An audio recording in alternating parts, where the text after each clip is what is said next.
At this hearing, we're here to discuss S33, and that is a bill to seek accelerated and more certainty to the process of determining natural gas exports and whether they are in the public interest. And as we consider this bill and how to discuss it, we obviously are interested in taking advantage of America's abundant natural gas and its ability to help transform our economy.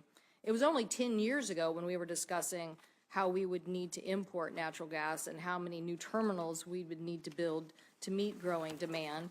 But over the last 8 years, natural gas production has increased by 36%. So today's natural gas has become so plentiful and inexpensive that we are reversing the flow and turning those LNG import facilities into export facilities. Well, we're here today to discuss. Some of my colleagues, I think 5 members of our committee, in fact, are looking for ways to help speed up that export permitting process, and I appreciate that they are doing so in a way that respects the critical NEPA process, maintains the legal requirements for exports to receive a public interest determination.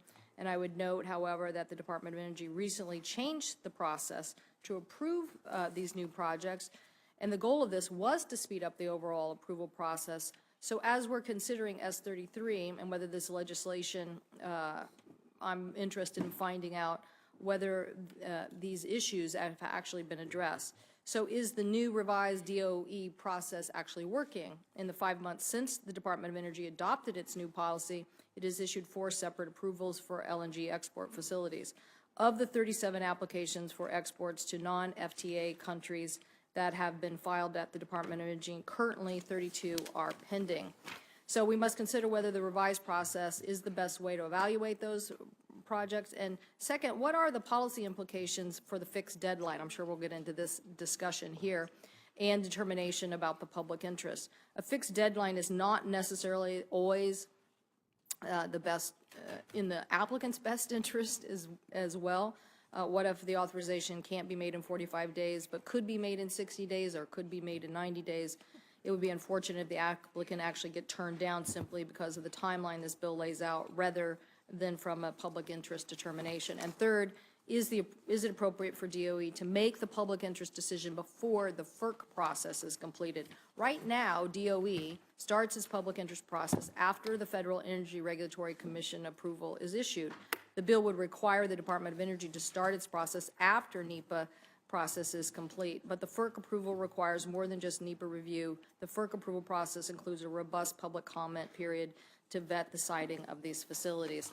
So all of these are important questions that we'll have for today's hearing, Madam Chair, and thank you so much for giving our colleagues a chance to be here to discuss this issue. I would say, besides the 5 members who have very, support for this legislation, and some of it, as I said, has already been implemented, we have great concerns about what is the impact of this as it relates to pricing in Midwest and to natural gas.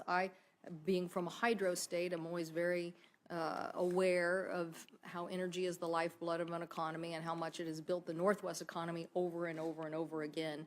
And I just want to understand how this will impact also our big industrial users and the impact. So anyway, look forward to having questions from the panelists who are here today to testify. Thank you.